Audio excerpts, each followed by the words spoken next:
What's up, guys? Capital G here. Today, guys, I want to talk about a topic that gets brought up all the time. Now, I will admit that it's not something that I've made a video about, at least I don't think so.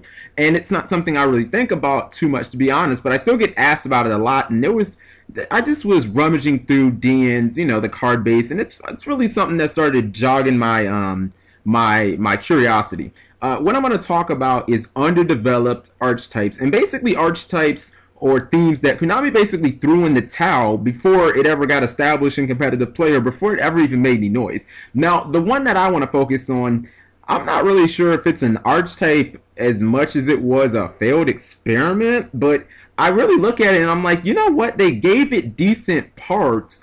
They just didn't make a coherent way to put them all together. Like, this could have been a really nice archetype or a really nice theme. I'm talking about the assault mode monsters. I look at them, and I never watched the 5D series, so I don't know if, Yusei or the other characters like Crow ever even used these monsters in the show, if they were supposed to be like, evil heroes where they integrated themselves into the manga or the anime, and they were supposed to be something that they were just experimenting with, seeing if people liked them. But overall, I look at the monsters, and we'll just focus on Stardust Assault Mode because he's probably the best one. And I think if they would have given this theme a few more good support cards and maybe just restructured a couple of things for it, like, this could have been a really good archetype. Because you look at Stardust Assault Mode, it's an amazing card, okay? Like, all right, I'll say this. 3000 isn't as good as what it was before, mainly because of BLS being an inherent summon that can clash into it, or something like Acid Golem. If your opponent has like Acid Golem before you get, your Stardust Assault, you can be in a little bit of trouble. But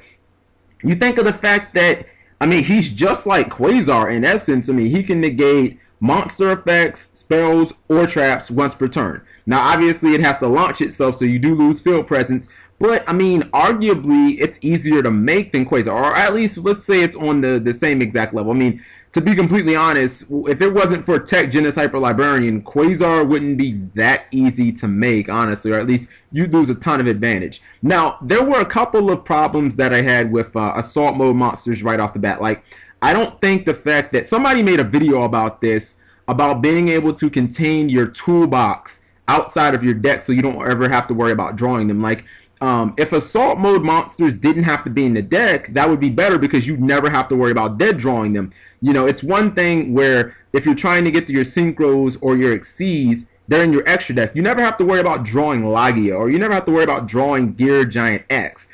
I think that they should have made a way for you to be able to discard any type of Assault Mode monster. Like, why didn't they just make an Assault Mode Destiny draw? Like, that would have made perfect sense. And then make Assault Mode Activate that you can summon them from the graveyard, but then only, you can only like revive them via like Reborn or something like that when they've already been properly summoned. You know what I mean? Like, otherwise you'd have people ditching them and then activating Call of the Haunted.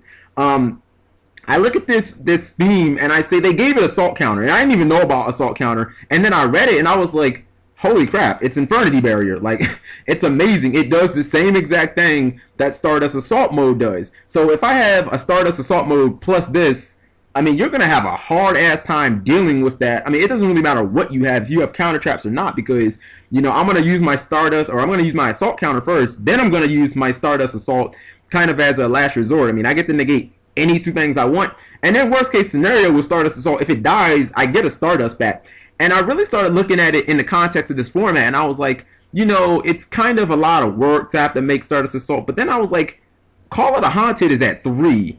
So that's pretty legit. Like, if you somehow kill my Stardust Assault Mode, which it's gonna at least take down a card or two with it from your side of the field, much like Light and Darkness Dragon or Quasar or something like that, it's very easy for me to not only get my Stardust that Assault Mode will give me for free, but then for me to just simply activate Call of the Haunted, and since it was already properly summoned, for me to just get it back. So I look at this theme and I'm like, why did they give up on it? You look at, they could have given it 3 or 4 more cards, and you really could have had a serious contender for like tier 2. You know what I mean? I think one thing that really would have helped this deck is if MALEFIC Stardust Dragon would have been considered to be Stardust Dragon on the field. Like, that's one of those things where I'm just like, duh. Like, why didn't they do that? They could have taken a very good card and made it great by just having that one line of text in its name, like while Malefic Stardust Dragon is on the field, it counts as Stardust. Like, you know what I mean?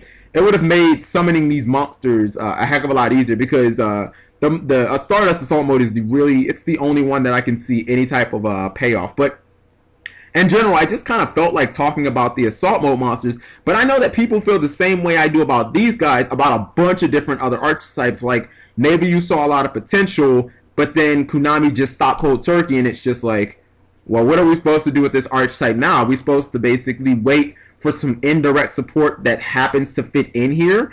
Or are we just praying and hoping that you do happen to release some support down the road, like they seem to constantly do with Six Samurai? I mean, sometimes there'll be archetypes like Six Samurai, they'll just start remembering it again, and they'll be like, all right, well, let's make them a Synchro and let's make them an XC. And then sometimes, like with TG Stun, it's like you just have random cards that come out that get thrown in your lap, where you get like Photon Saber Tiger, and it's like, holy crap, this works in TG Stun well. You know what I mean? Like, you just get random cards and they just happen to fit into your deck. Like, I can't think of any other examples, honestly. So that's kind of a fail moment right there. But let me know what you guys think about this, and what the archetype is that kind of you immediately thought of when I told you guys what I wanted to talk about in this video. Thank you guys for watching, as always.